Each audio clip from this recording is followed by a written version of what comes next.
ওই বছর এবং পরের 1 বছরের গুনাহ আল্লাহ মাফ করে দেন, 2 বছরের গুনাহ মাফ করে দেন। যদি নন হাজিদের 2 বছরের গুনাহ মাফ হয়ে যায়, তাহলে হাজিদের অবস্থা কি হতে পারে চিন্তা করে দেখেন। তাহলে হাজিদের কোনো গুনাহই থাকে না। কায়াউমি ওয়ালাদাতহু উম্মুহু, রাসূল সাল্লাল্লাহু আলাইহি ওয়াসাল্লাম বলেছেন যদি সত্যি করতে সুন্নাহ মোতাবেক হজ করতে পারে, তাহলে আল্লাহ তাআলা তার গুনাহগুলো এমন ভাবে ক্ষমা করে দেন, এমন ভাবে তাকে নিষ্পাপ করে দেন, যেমনটা নিষ্পাপ হয়ে সে তার মায়ের পেট থেকে এসেছিল সেই দিনের মতো নিষ্পাপ হয়ে যায়। তাহলে আমাদের মূল আকাঙ্ক্ষা থাকা দরকার, যেই দিন এখানে আসলে নিষ্পাপ হওয়া যায় ওই দিনে আসার জন্য। আজকে আমরা এসেছি কেবলমাত্র দেখার জন্য, স্মৃতিচারণ, কিন্তু স্মৃতিচারণ যেন আলটিমেটলি আমাদের বড় স্মৃতির দিকে নিয়ে যায়। That is to be the objective of our visiting this place. আমি আপনাদেরকে সেই নাসিহা বা সেই অনুরোধ করছি। এটা 1 নম্বর কথা। 2 নম্বর বিষয় হলো যে এটাকে কেন্দ্র করে অনেক ধরনের মিথ আছে, মানে বিভিন্ন ধরনের কথাবার্তা এটাকে কেন্দ্র করে চারিদিকে আছে। যেমন একটা কথা বলি যে এখানে বলা হয় আদম আলাইহিস সালাম এবং হাওয়া আলাইহিস সালাম এখানে একত্রিত হয়েছিলেন, 300 বছর কেঁদেছেন, এরপরে আল্লাহ তাআলা এখানে একত্রিত করেছেন। আচ্ছা, নবীরা যদি 300 বছর কাঁদা লাগে, তাহলে তো আমাদের 3000 কোটি বছর কাঁদা লাগে। আর আল্লাহ কেমন পাষাণ যে তিনি 300 বছর কাছে তারপরে তিনি ক্ষমা করেন নাই। তার মানে এই পুরো বক্তব্যটা কি একটা ভুয়া বক্তব্য, এই বক্তব্যের কোনো ভিত্তি নেই।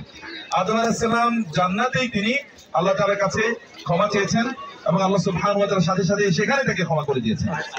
আল্লাহ সুবহানাহু ওয়া তাআলা বলেছেন ক্বালা রাব্বানা যালামনা আনফুসানা ওয়া ইল্লাম তাগফির লানা ওয়া তারহামনা লানাকুনান্না মিনাল খাসিরিন।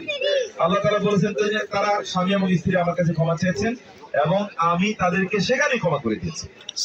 এটাই তো আল্লাহর তার প্রকৃতি হলো তিনি ওয়া ইন্নী লাগাফফারুল লিমান তাবা ওয়া আমানা ওয়া আমিলা সালিহান সুম্মা ইহতাদা। আল্লাহ বলেছেন আমি ক্ষমা করে দেব এই ব্যক্তিকে আমার কাছে কি করে ক্ষমা চায়, ক্ষমা করলে আল্লাহ তওবা কবুল করে নেন।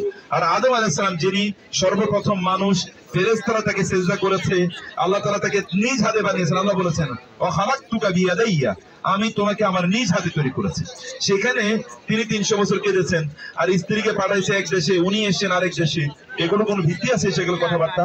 ওনার স্ত্রীকে এরকম একটা জায়গায় পাঠিয়ে দিয়েছে, উনি সারাদিন কাঁদছে 300 বছর জুড়ে, এরপরে স্বামীর খুঁজে পায় না, এখানে এসে খুঁজে পেয়েছে। এই কথাগুলো জনশ্রুতি আছে, কিন্তু এগুলো কোনো সহি অথেন্টিক কোনো হাদিসে এরকম বর্ণনা আসেনি, কোরআনে তো আসেই না। 1 নম্বর কথা।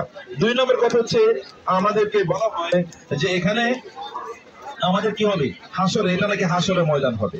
এইরকম বক্তব্যটাও কি সহি কোনো বর্ণনায় আসেনি। এখানে হাসরের ময়দান হবে, হাসরের ময়দান কোথায় আমরা এটা জানি না।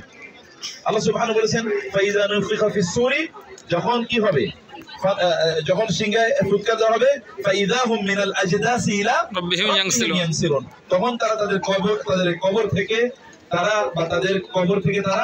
একটা নির্ধারিত কোথাও, যেমন আমরা দৌড় দিলে একটা ফিনিশিং লাইন, মানে কোন একটা জায়গায় পতাকা দেওয়া থাকে বা একটা চিহ্ন দেওয়া থাকে, যেমন আমরা দৌড়াই ওই রকম কোন একটা চিহ্নের দিকে লোকেরা দৌড়াতে থাকবে। কোথায় দৌড়াবে কেউ জানে না। এরকম একটা জায়গায় কোটি কোটি, সেই আদম থেকে শুরু করে কিয়ামত পর্যন্ত যত লোক আসবে সবাই একত্রিত হবে সেখানে। এবং আল্লাহ সুবহানাহু বলেছেন যে কোরআনে আল্লাহ তাআলা বলেছেন এই জমিনকে আল্লাহ সুবহানাহু ওয়া তাআলা ভিন্ন জমিনে পরিবর্তন করে দেবেন। অথবা আমরা তো জানি না এটা কি হবে, সে কারণে এই বক্তব্যের মধ্যে কোনো ভিত্তি নাই, অথবা এটাকে অথেন্টিক হিসেবে আমরা মনে করতে পারছি না বা গ্রহণ করতে পারছি না। 3 নম্বর বিষয় হলো যে এখানে আমরা এখন ভিজিট করতে এসেছি, এখানে আলাদা ভিজিট করে, এখানে কোনো নামাজ নাই, এখানে কোনো দোয়া নাই। ওই যে আপনার পেছনে একটা পাহাড় দেখতে পাচ্ছেন, এটা হলো জাবালে রহমত বলা হয়। ওই যে উপরে পিলার দেখতে পাচ্ছেন, বলা হয় যে এই পিলারকে কেন্দ্র করে অনেক কিছু আছে, যেমন আদম আলাইহিস সালাম এবং হাওয়া আলাইহিস সালাম ওইখানে একত্রিত হয়েছেন, এরকম কথাবার্তা বলা হয়। এবং এই কারণে দেখবেন আমাদের বাংলাদেশি, পাকিস্তানি এবং ইন্ডিয়ানরা ওইখানে আইসা মহিলাদের নাম লেখে, মানে সামনে তারই বিয়ে করবে এরকম একজনের নাম লেখে, অথবা স্বামী স্ত্রীরা পরস্পর নাম লেখে, যেন আদম হাওয়ার মতো ভালোবাসা তৈরি হয়। এটা মারামারি করে বাসায়, আর এখানে এসে নাম লিখে দিলে কি কাজ হবে? এটা পুরো ভুয়া কাহিনী। অতএব এইরকম কথা একেবারে ঠিক না। এখানে কেন পিলার দেওয়া হচ্ছে আমরা জানি না, এটা পাহাড় চিহ্ন এই উদ্দেশ্যে। এখানে নিচে দাঁড়িয়ে, মানে ওই আরাফাতের দিনই এখানে দাঁড়িয়ে অনেকেই দোয়া করেন, কিন্তু আপনারা এই সময়ে এই মুহূর্তে এসে এখানে আসা ইজ ভেরি ডিফিকাল্ট, মানে হজের সময়, কারণ এখানে 20-40 লক্ষ লোক, এখানে আসা সবার পক্ষে সম্ভব না। কেউ হয়তো আসতে পারে, অন্যান্যরা এখানে আসতে পারে না। তো আমরা এখানে আসছিলাম দেখার জন্য। আর এখানে আগে কিন্তু উঠা যেত, আপনি জানেন, এখন কিন্তু উঠা যায় না। ওই যে দেখেছেন উঠাও বন্ধ করে দিয়েছে এবং এলাকাটা খুবই চমৎকার নান্দনিক করেছে। আগে এত চমৎকার ছিল না, এখন এটাকে খুবই সুন্দর করা হয়েছে, পরিষ্কার পরিচ্ছন্ন রাখা হয়েছে। এই জায়গায় কেন্দ্র করে যেন কোনো শিরক বেদাত না হয়। বাঙালিরা এখান থেকে কি কি জিনিসপত্র নিয়ে যায়, যেমন যে বললাম নাম লেখে যায়, এটা আছে একটা। এখন তো কোনো নাম নাই, আদারওয়াইজ এখানে দেখতেন হিন্দিতে, উর্দুতে, বাংলায় প্রচুর পরিমাণ নাম লেখা। তো এখন আর আল্লাহর রহমতে এগুলো নাই, এগুলো সব মুছে দিয়েছে। এখান থেকে অনেকে একটু মাটি নিয়ে যাওয়া, একটু পাথর নিয়ে যাওয়া, মনে করছে মাটি আর পাথর নিয়ে বুঝি জান্নাতুল ফেরদাউসে চলে যাবে, এরকম একটা মানে বাঙালিদের তো এরকম একটা চরিত্র আছে। এগুলোর মধ্যে কোনো বরকত নাই, এগুলো কোনো বরকত নাই। রাসূল সাল্লাল্লাহু আলাইহি ওয়াসাল্লাম এইখানে বিদায় হজে তিনি টোটাল 4টা ভাষণ দিয়েছেন। কয়টা ভাষণ? 4টা। এর মধ্যে এখানে আছে একটা ভাষণ, এই জায়গাটিতে, আরাফাতের এখানে। আর বাকি ভাষণ অন্যান্য জায়গায়। সব ভাষণ এখানে। ওই যে মসজিদ নববীর আর ওইখানে বলেছে একটা, আবার এখানে একটা, একটা হচ্ছে মিনায়, আর একটা হচ্ছে কোথায়? মক্কায়। মক্কায় না, মুজদালিফা না, আর হলো মক্কায়। এই 4টা জায়গায় 4টা ভাষণ।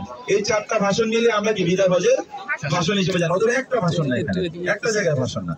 এই ভাষণটা এখানে তিনি রাসূল সাল্লাল্লাহু আলাইহি ওয়াসাল্লাম বলেছেন ওই সকল কথাগুলো, যে কথাগুলো আমরা এখন জানি পৃথিবীর সবচেয়ে প্রেসিং যে প্রবলেমে তিনি এখানে উল্লেখ করেছেন।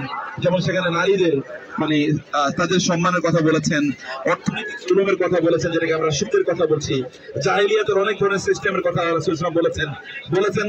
আলা ইন্না দিমাআকুম ওয়া আমওয়ালাকুম ওয়া আ'রাদাকুম হারামুন আলাইকুম কাহুরমাতি ইয়াউমিকুম হাযা ফি বালাদিকুম হাযা ফি শাহরিকুম হাযা। তিনি বলেছেন, হে লোকেরা, তোমরা মনে রাখবে তোমাদের পরস্পরের, মুসলমানদের তাদের সম্মান, তাদের সম্পদ এবং তাদের জীবন, এগুলো আজকের এই দিন, এই মাস এবং এই স্থানের মতো পবিত্র।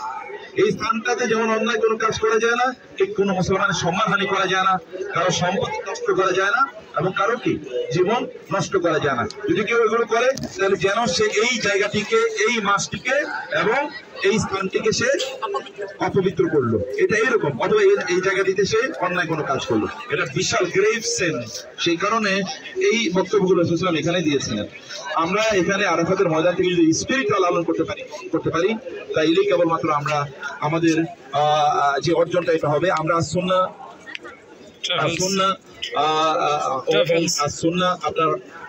ট্যুর এন্ড ট্রাভেলস এর হজ এবং ওমরা এই সার্ভিসের পক্ষ থেকে মূল লক্ষ্যই হলো আপনাদেরকে একযোগে সঠিক মানে জিনিসগুলো জানানো, এবং 2 নম্বর হচ্ছে আপনাদের হজ বা ওমরা যেন সুন্নাহ মোতাবেক হয়, এটি আপনাদেরকে জানানো। তো জাযাকুমুল্লাহ খায়র, অনেক অনেক ধন্যবাদ আপনাদেরকে। এটা আমাদের একটা বিষয়, কিন্তু আপনাদের আরেকটা আলোচনা পাওনা রয়ে গেছে। 2টা আলোচনা রয়ে গেছে। আমরা এই 2টা আলোচনা এখানে করে রাখি ইনশাআল্লাহ, আর বাকি 2টা আলোচনা এখানে আমরা একটু করে রাখি। জাযাকুমুল্লাহ খায়র। ছায়া নাই, এটাই ছায়া, আর কোনো ছায়া নেই।